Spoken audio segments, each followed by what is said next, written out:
Perfect. Well, again, thank you all for being here. What I do typically is just to refresh people's memories, but also for people who have not had a chance to listen to our framing podcast, just throw out some of these ideas that I think were potentially interesting in the podcast that we can talk about.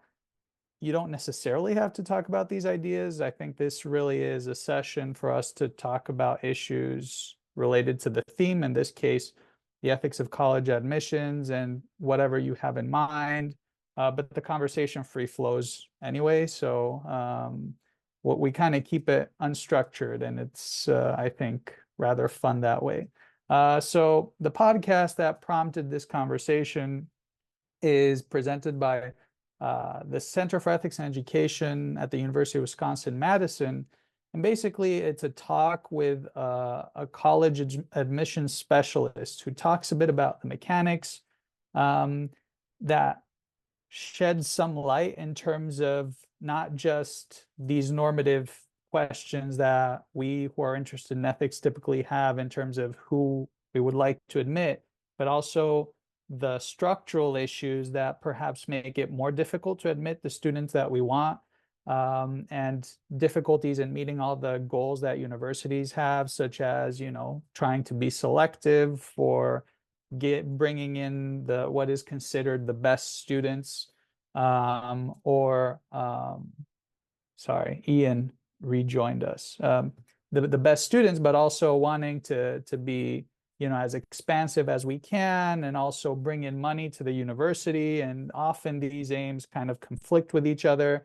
But then there are all sorts of issues about ways of admission, and whether standardized tests as a means of admission are an appropriate tool, or whether they because there's been data that shows that they really track privilege more than they do likelihood of graduating or succeeding in college, whether they perpetuate patterns that we do not want to see.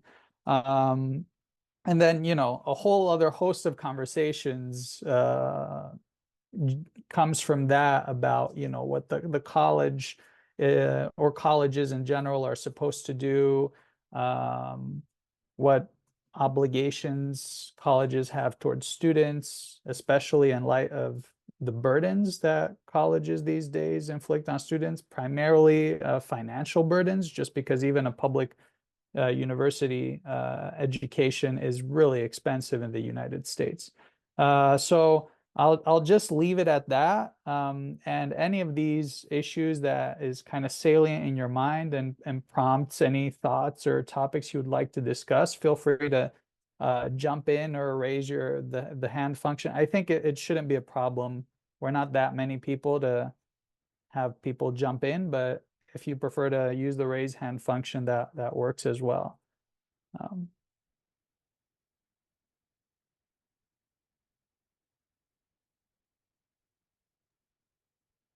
Alex, this topic made me grumpy. And I remember in the podcast that, Madison, the podcaster saying that Madison had a low percentage of Pell Grant recipients and a relatively high percentage of folks who were paying out of pocket to go. And that in the end, so that from the podcast and my editorializing suggests because of that money coming in, that's a better school. But there's a pretty deep injustice there, right? There's the folks who can afford to go to a school like that can get a better education. And then it's not, I'm scare quoting that because it's not necessarily a better education, but it puts folks on a different path, right? There's like a genealogy that's built in. And that has always made me very mad as a local state school kid, that it's not really about the quality of the education, but it's the quality of the future opportunities. And that's the bit of the injustice that really gets to me.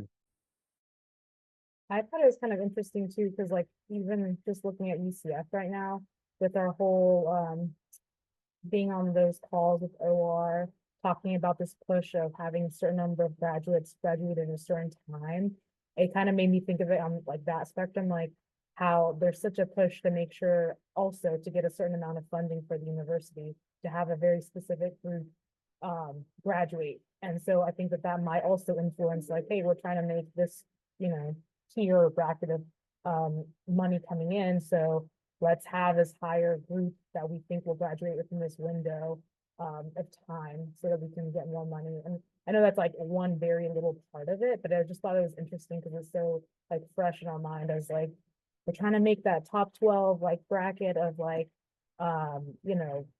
making sure we have this much money coming in, but then it affects like what programs get accepted. Like I know I feel like I'm like one of those people that I'm always like pushing to get like a master's in ethics or a PhD in ethics, like in our, university.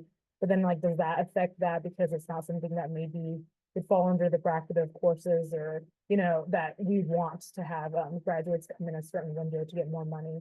So it's just interesting because it affects so many other avenues, not just who's coming in, but what things actually get approved and what programs get pushed through. So it's just a side note to that. It's just an interesting, it just touches so many other parts.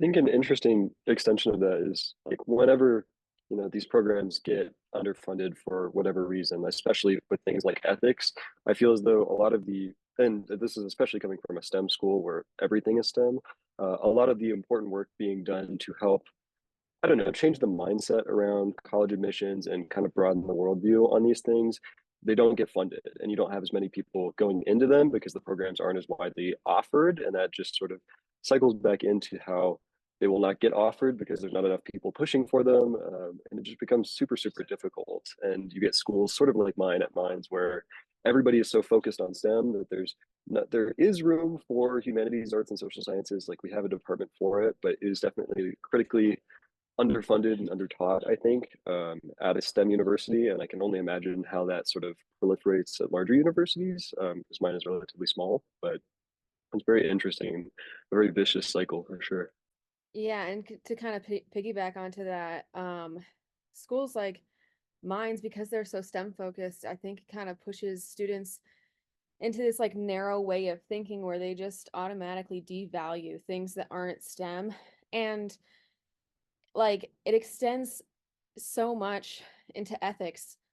The amount of people that I have had conversations with that are working in such important and influential fields who have never ever thought about ethics. And if they do, the thoughts they have are like, okay, I need to make sure I'm well trained and I, like in data science, I do the modeling correctly. It's not overfitting, like practical things instead of thinking about more like sociological things, because in my mind, so much of ethics actually has a lot to do with your ability to stand up to your superiors when they're doing unethical things. Because at least in my field, I don't see people who are doing their job poorly as the problem. I see people who are caving to the pressures of their superiors who want to drive their profits higher or whatever kind of strange goals they're trying to meet. I mean, even the robotics people, they like don't even think that ethics is part of their job. And I'm like, because there's no humans and no animals in their trials. And I'm like, that's not where ethics starts and ends, my guys. I love the direction of the conversation, because when we talk typically about college admissions and the ethics of college admissions, it tends to be, okay, who do we admit? As if, it's that one point in time. And then after we admit them, whatever, right? They do what they do, everything goes well. But everyone seems to be bringing that, okay, who do we admit? But also, what do we admit them to do? And there seems to be this incentive structure that Camille mentioned, but also, these cultural factors that others have mentioned that push students toward certain directions. And I think this is just a fascinating point to discuss. And I love to hear more about it from others, but also I wanted to bring forward this interesting thing that I recently saw in a book that I plan to recommend to Doctors Beaver and Kubler to talk about. But what seems to be a problem with STEM in decreasing enrollments, even though it seems that there is this STEM push, there seems to be a lot more students going toward more practical degrees like business that are more easy and easier, or perceived to be more easy and more easy to make money from. So it seems to me that yes, we are pushing STEM in many ways, and especially in universities like yours, Jessica and Dean, but also at UCF, which is a big STEM university as well. But at the same time, we're having this odd situation where we're not having enough people go into STEM, and those that do go into STEM, like you said, Jess, have a narrow approach and don't think about broadening their horizons in terms of thinking about these issues. Steve, go ahead. One of the things that strikes me from both the podcast and the conversation is that to some extent, individuals who are concerned about the direction of universities and what they mean and caving to the pressures and such can also recognize that we may have surrendered some power. You know, there's a thought about who gets admitted, but there's also a thought about who applies. There is a market out there with thousands of universities. So if someone wants a broader range of opportunities in education, they could apply to a school that has primarily a liberal arts focus. Now, you may sacrifice if you don't get as much, say, career focused training, and then you're less competitive in the market. So there's a tension there, but you, as a consumer, have a choice. And I hate using that term because here at our university and a lot of universities, I think we're pushed to think more about students as consumers and that we're delivering a product, which I don't really buy into. But we are functioning in a market, and we are seeing market forces on universities. Private colleges are really taking a beating in the post-COVID era, and maybe they're not selling themselves well enough, or maybe consumers, the students and the families, are surrendering their power by not attaching enough weight to the value of a liberal arts education, or one that is broad and not focused so much on just career readiness. There's definitely a sacrifice there. And I say all that with lots of internal tension because my son is 16 and he's thinking about simulation training, computer science and such. And all of that focus on training would be great if I felt like he understood how the world works through his high school education. And I think all this conversation may actually force us to broaden out of just what's happening in college and into what's happening in middle school and secondary school. Because if you go and pivot and look at Europe, pretty much people come out of secondary school about where American university students are in their second or third year in terms of exposure to history, philosophy, and things like that through Gen Ed. So it's a broader conversation than even just what's happening at the universities. Yeah, I could not agree more. My undergrad is in linguistics, and linguistics, I mean, it's just necessarily pretty broad.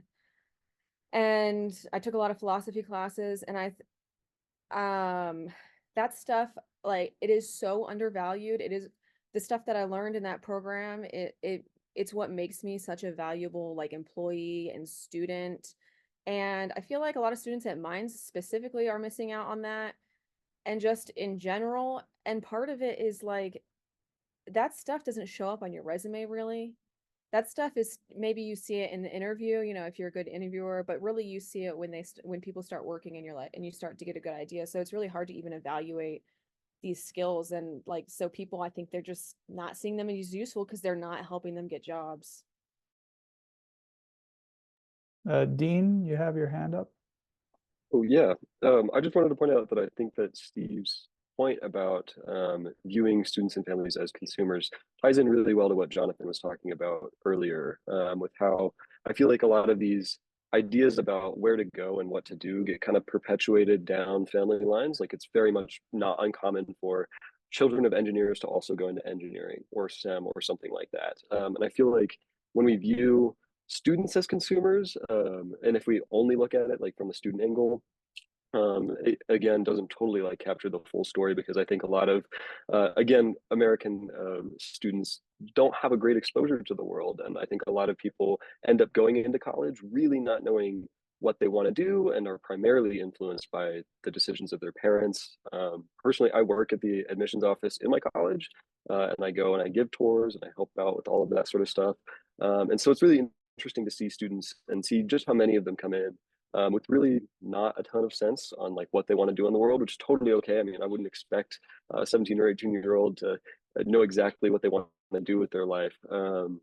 But it is really interesting to see then how those kind of familial lines kind of tie into their choice to go to a certain college to pursue a certain degree or anything like that. Angelica? Hi, yeah, and just to speak on a personal note of that, I'm like mid-30s and here getting my graduate degree, but I didn't start off wanting to go into engineering.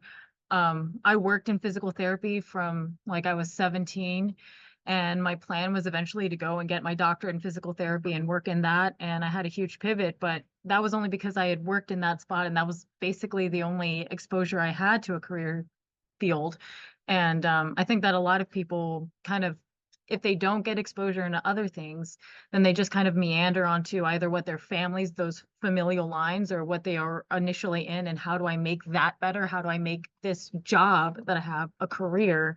And how do I go to school to make that happen? So just to put that out there. Jessica? And then Stephen. Yeah, I just would like to point out like the flaws that I see with thinking of students as consumers. It kind of makes it seem like there's, market choices at play kind of. And that's just not true for so many students. Not every student can move. So many students have to go to the school that's closest to them. Probably a huge proportion. I mean, all of the Pell Grant students, most of them don't have the money to move. Like I go to the school I go to because I'm not willing to relocate and it's too expensive. And then you have to deal with out of state tuition.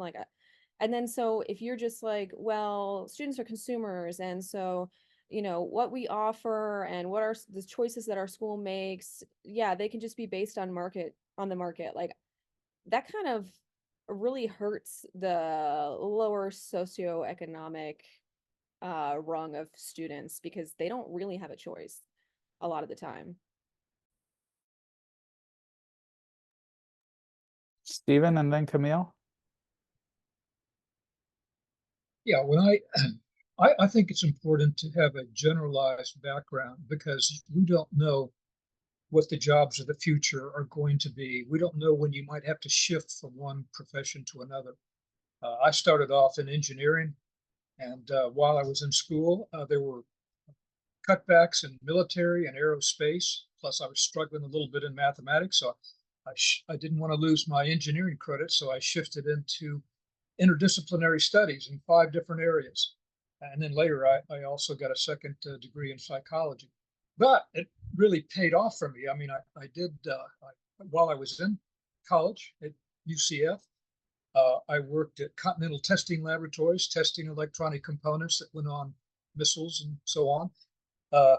Then later on, with my degree in psychology, I got a job as a social worker in child welfare, working as a state social worker. Later on, I went to work for Orange County Public Schools, again as a social worker. Excuse me, doing technical support, actually. This was some of the early computers. Before that, though, after my social work job, I was selected to be the assistant superintendent of Great Oaks Village, which was a home for abused, neglected, and abandoned children.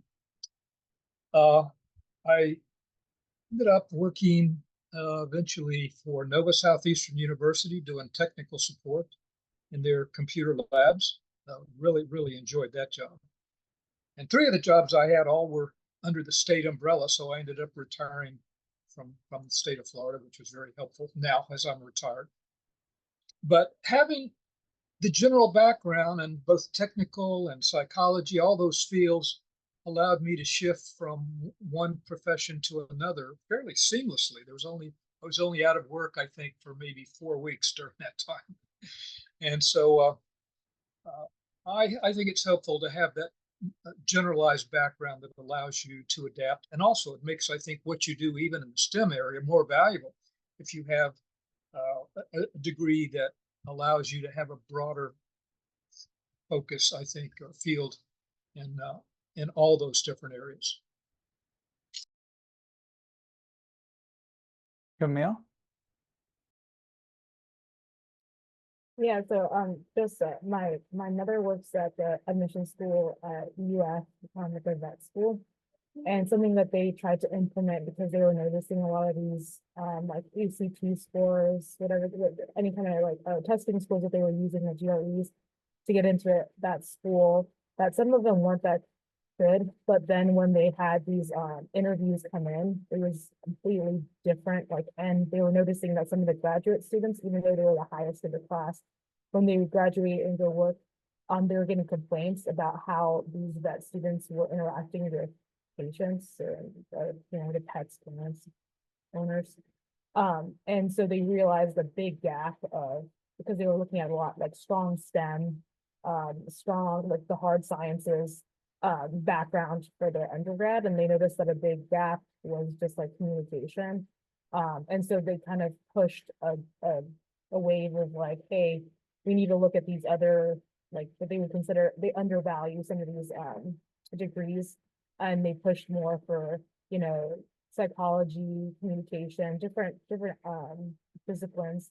But then they also realized that during their admissions process, that the focus on just the scores was affecting like the actual quality of the vets that were graduating. So they don't just weigh that as like their cutoff.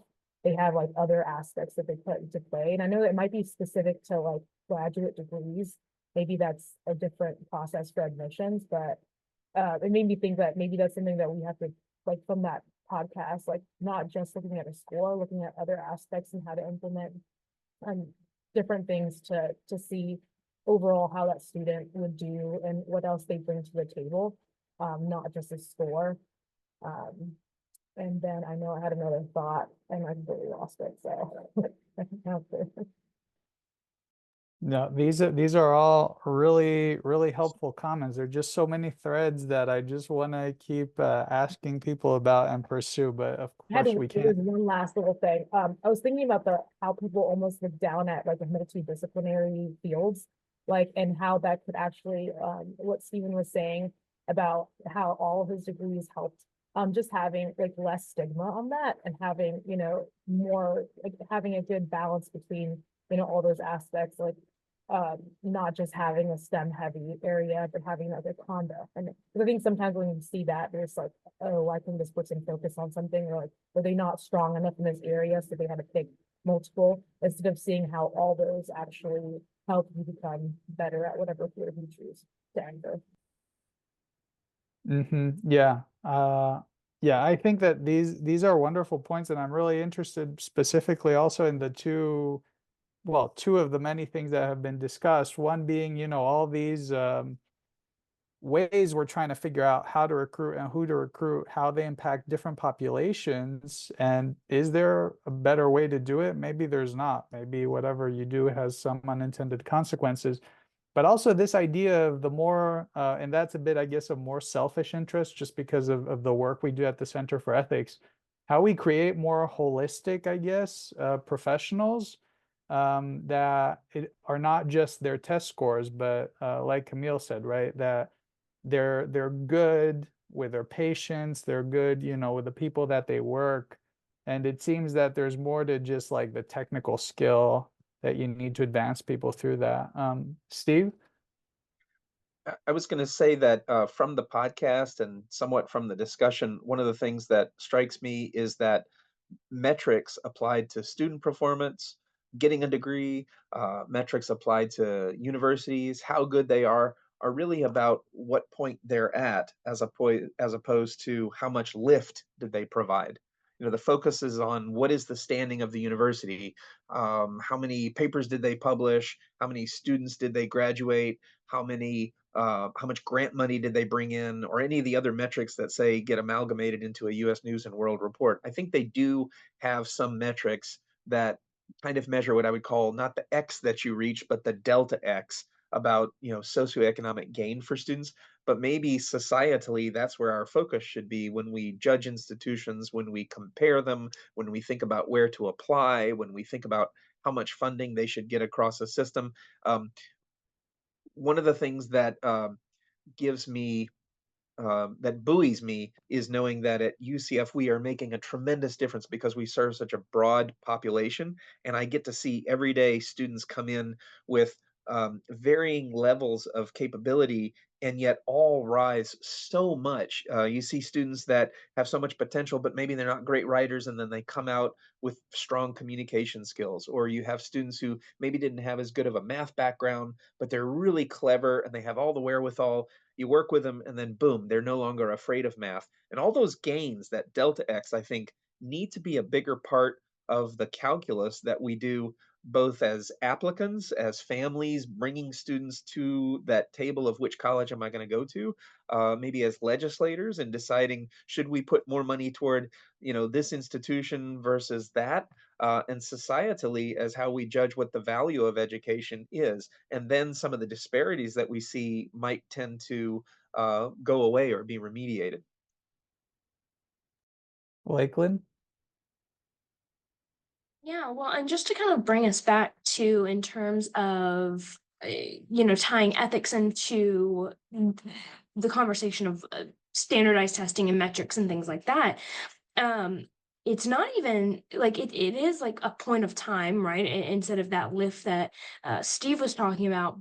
But there's also some inherent like inequality and ethical issues with standardized testing. So for instance, if you're looking at the standardized tests from high school to college, taking ACT, SAT sorts of tests, it benefits those who can pay continuously to take and retake. And because statistically, the more you take, let's say the ACT, which Southern schools tend to accept more than the SAT, the more you take the ACT, sometimes the better you tend to do.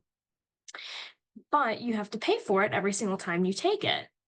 So for those persons who are able to take it once, twice, and learn and get used to the test and get used to the questions and learn how to take it better, they get better scores and then they look better to the university. Like if I had applied to my undergrad institution with the first ACT score that I ever took, I think my college experience would have been much different and I would have been perceived much differently. And that was a privilege that I had to better my scores. And I think the GRE for grad students is very similar, right? In terms of, you can take that test more than once if you have the money. And there's a whole lot of other ethical issues with GRE standardized testing that really grind my gears. So that I will hold off for different conversations. But I think that there's like ethics involved in which is why, we push so hard when I was at UCF. We pushed really hard to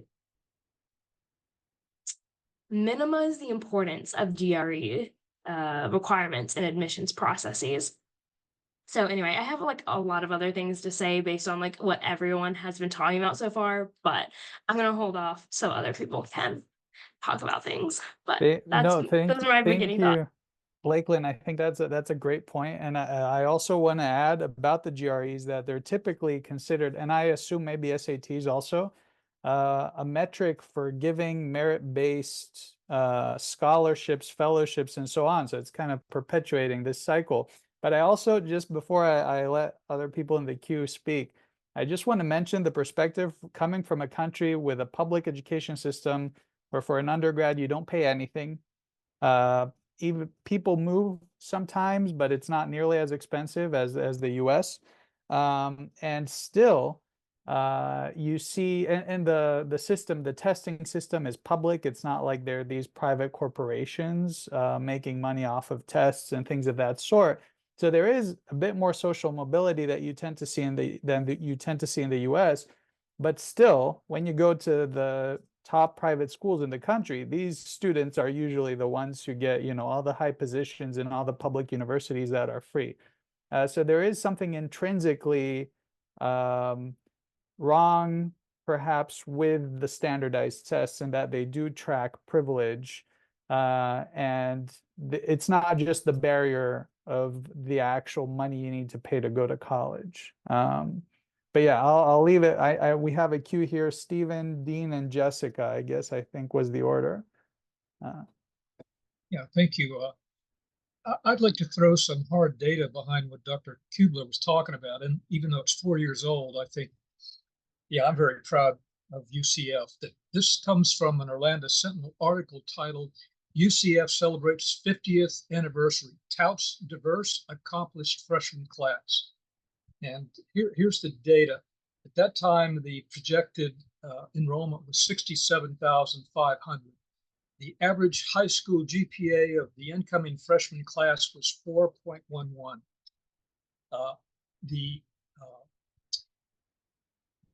the average SAT score of incoming freshman class at that time was 82.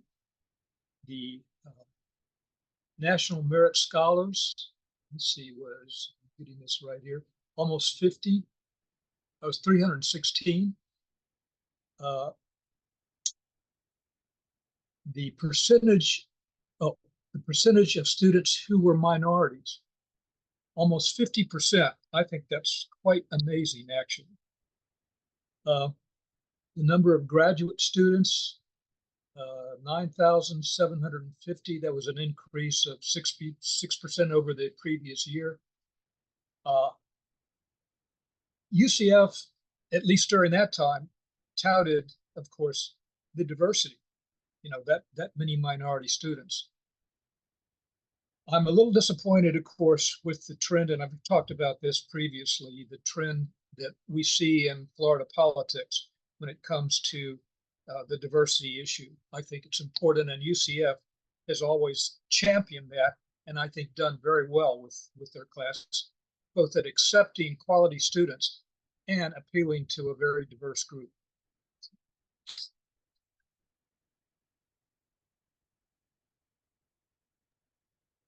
Dean? So, Dean, I think you're next.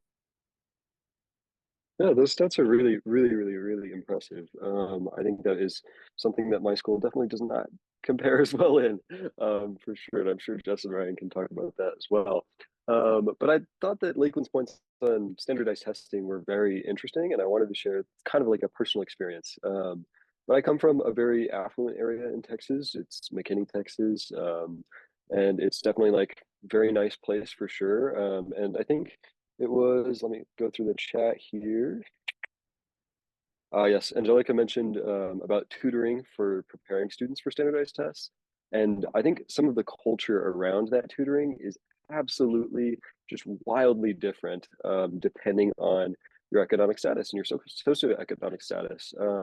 In the area where I grew up, I knew students who would like regularly attend tutoring sessions for the SAT and ACT every night, like just prep sessions for like 2 hours every night. I remember, and I think the idea that stuck with me the most is just the most out there thing that I could think of that I heard about during my high school experience was somebody's parents offered to buy them a Jeep, like a Jeep, the car, for obtaining a certain score on the SAT or ACT. Just completely ridiculous and egregious display of wealth. And it just changes not only like the ability of students to pursue certain tutoring or to take the test multiple times, but to fundamentally change the mindset about college admissions is absolutely ridiculous. And I think that, you know, the ability of money to do that, it really should have that place in education, in my opinion. I don't think that that's a particularly hot take or anything.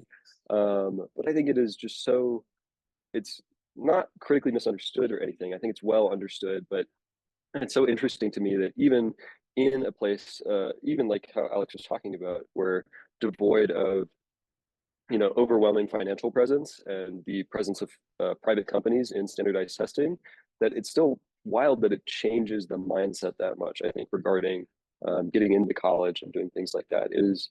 I just wanted to share that because I thought it was an egregious example, but it's just so very interesting to me for sure. Yeah, so the standardized testing thing to me also, like, yeah, of course we have the people who are privileged who can pay for tutors, who can pay for more tests. But like there's this kind of idea that I have about like basically it's kind of like I think of it like trickle down racism or trickle down classism, because what you have is, okay, you are low socioeconomic status and you're not white, right? So you go to a school probably that doesn't have as much funding. You speak a different language. So already now you get to standardized test time, you're behind, you maybe cannot understand the stuff the way it's written. I mean, I'm a native English speaker, and even I sometimes taking tests, I'm like, what are you saying to me? And then you have people with disabilities, ADHD, whatever, that affects these tests. So now you have people either getting denied access to college based on these tests, or maybe they get in, but they don't have, like if they're awarding scholarships based on these tests. So it's like hit after hit after hit. And then the opposite happens for the people who are privileged. They have the time, the money, all this stuff that gives them advantage after advantage after advantage. They get into a good school. They're in a school, and since they've already been so privileged, their life is less stressful. Maybe they have less familial obligations. Their family can help them with rent. They're like just more time rich, basically. And it just ends up like really pushing the ends farther from each other. And that's just one of the reasons why I don't like standardized tests. Just I feel that that's yeah, that's well said. You all got me thinking about two sorts of things. I hear sort of a conclusion or a consensus among the group that obviously money shouldn't play such a large role in education, and that's such a complicated thing. We've talked about, whether the extent to which education is or should be publicly funded. We didn't talk at all about student loan debt and that national level conversation, but that's part of this conversation too. Ian brought up in the chat, housing, cost of living, prices around campuses is another issue. We've talked about test prep companies and inequities. All of these are like economic drivers of injustice. And so that's just to draw some threads. But the thing you got me thinking about from an ethics perspective is that a big part of my career has been pushing the ethics across the curriculum and ethics in the disciplines approaches, specifically because I think that integration, I mean, I'm now talking to a group of people who obviously buy into this since you're all here with us, but the idea that ethics should be part of a curriculum so that there's not like a competition between the humanities soft skill stuff and the whatever employable hard skill stuff. Ethics plays such an important role across that whole spectrum, but the more we can integrate, the better. And for Jessica and Ryan and Dean's sake, I'm sure you're all, Ali Kerr, I think, is there with you at School of Mines, and Jessica Smith in anthropology. Kim Zhu just left Mines, but was there. You've got a great community of folks doing ethics work, as I'm sure you know, there at Mines. And if I can help you connect better with anyone, let me know. But that's been really good connections, and that's a great example of the way that like folks at a exclusively STEM institution have done really compelling ethics work. And I think that's got to be what happens. And that's what I think Steve and I have pushed here through the Center for Ethics, is building those bridges. Lakeland, go ahead. Yeah, no, I'm really glad that you mentioned all of that, because it brings up some things, some comments that I wanted to make earlier on in terms of, I'm at the University of Vermont right now, and that's a land grant university. And so, which means heavy on the STEM front, especially in terms of like environmental sciences, natural sciences. And that's the team that I'm a part of. I am working on a team of hydrologists and environmental scientists and all these like really, really cool people. And then they ask me what I do, and I'm like, I am communication person. I do social science. You know what I mean? And it's great because I mentioned that example because it's one of the reasons I was hired, because now you have larger like governmental organizations like NOAA, like the NWS, who are realizing the value that social sciences and humanities have in terms of more hard sciences and in terms of these natural sciences. And, again, like it was the reason I was hired for this team was to be that social science person. And to Jonathan's example, or to some of his comments, one of the first things that we did when we were having discussions about how do we proceed forward with the research we want to do, we centered the conversation on ethics. We centered the conversation on how do we do this research in an equitable, inclusive, diverse way that, doesn't perpetuate problems with doing like community participatory research and that sort of thing. So like it's possible to do it, and it's possible to integrate ethics and to bring together STEM and social sciences and humanities. And I think it's happening. It's just slow going, but if we keep doing it, it will become more of a normative thing instead of an exception. And so just wanted to posit that to the group. Steve, I'll just let you all speak because it seems like there's a lot of people in the queue. Right. I'll try to be brief. As I was hearing, some frustration with the system not being perfect, wish the system could be changed. It occurs to me that the young people attending today are, in that Gandhi phrase, able to be the change you want to see in the world. Really, you're going to take up the mantle.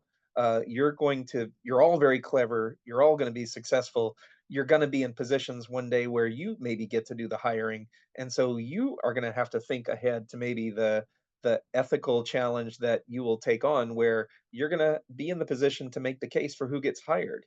Are you going to be able to stand up and say, here's two candidates, but look at the delta X that this person progressed through. I think we should maybe take a chance and not just pick the person who looks the best by the usual metrics, but take a chance on the person who doesn't quite hit the X by the conventional metrics and look at where they came from and what challenges they overcame. I mean, we talk about standing up and doing what's right. If you really believe that that's the right thing to do, keep in mind you may have that dilemma in the future. So I think we can be frustrated with how the system is now, or we can recognize the challenge and the opportunity that you have to make it better. But it will not always be easy. So we'll see how it goes. It's up to you.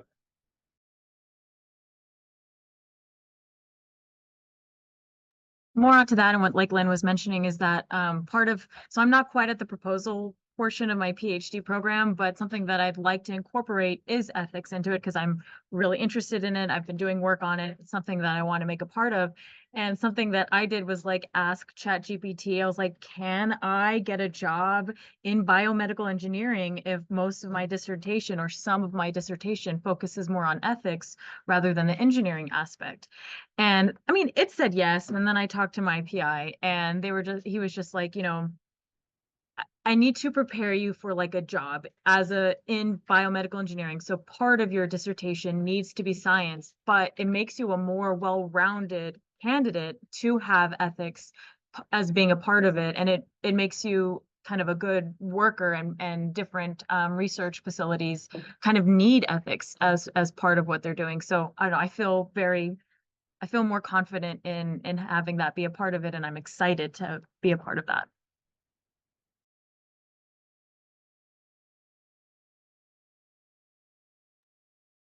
I feel like I'm always like talking about my family instead, but like when we think of this about the land grant, and another big part with universities and what they focus on is like sports. And like I recently, my dad was interviewed because he's in agriculture department at UF, and they took a big portion of the land to build a new baseball field.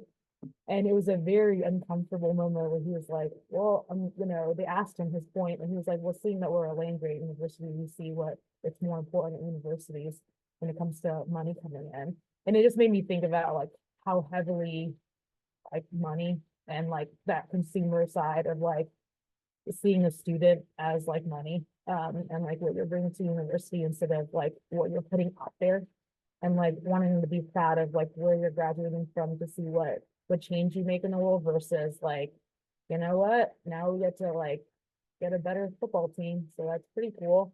And I know that's like super kind of way off of our topic, but it just made me think when you brought up land grant, like how even things that are put into place to focus on areas that need to be focused on still can be changed depending on who's in the positions to make that change.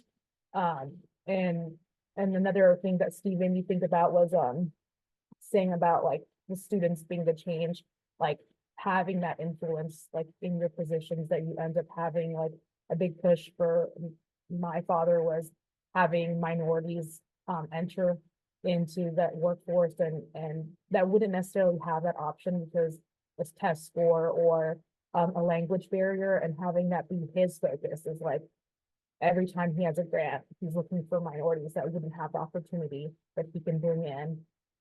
And is seeing as like, you know, being in Florida and knowing what goes on with politics, it's not just like your socioeconomic status, it could be your background. And seeing who's in those positions that can look at that and give those positions to people based on how they look or where they're coming from. And there's still that stigma with when you graduate, where you like what positions you get as to what university you went to. Like I've gone to like just having a baby and being at the hospital. When I talk about UCF, there's people that come from different universities that would say, oh, I would never take a college of nursing student from that school, or I would never take, you know, so it's interesting how there's still a weight on where you come from and who they are hiring in. And yeah, sorry, there's like a million different things, but it just made me think of like how much weight, like what school you go to and how long it lasts. Like maybe there's, you know, a difference in the quality, but yet there's like a long standing, like, you know, we see certain universities on a pedestal versus others, even if the quality isn't, you know, as different. Yes, thank you about that. That was, I think, so on point. And I love how all of these comments just to me bring to the surface this inherent problem, I think, that we tend to just talk about college admissions as if it only impacts the university or it's a university thing, but it's just so clear from all your comments how structures outside the university are impacting what is happening within the university, what universities pursue as their goals, who they admit because of that, what they prioritize, whether they want their students to be learning and doing research on ethics or not, and then, you know, whether we have students from all social locations and then all these students go and get jobs and impact with the way they shape the market what universities are doing. It's this kind of feedback loop that I think Dr. Beaver also mentioned in the chat. So I think that this has been just so rich and generative. I wish we had more time, but we're at the hour mark. So I would like to thank you all, and I will stop our recording now.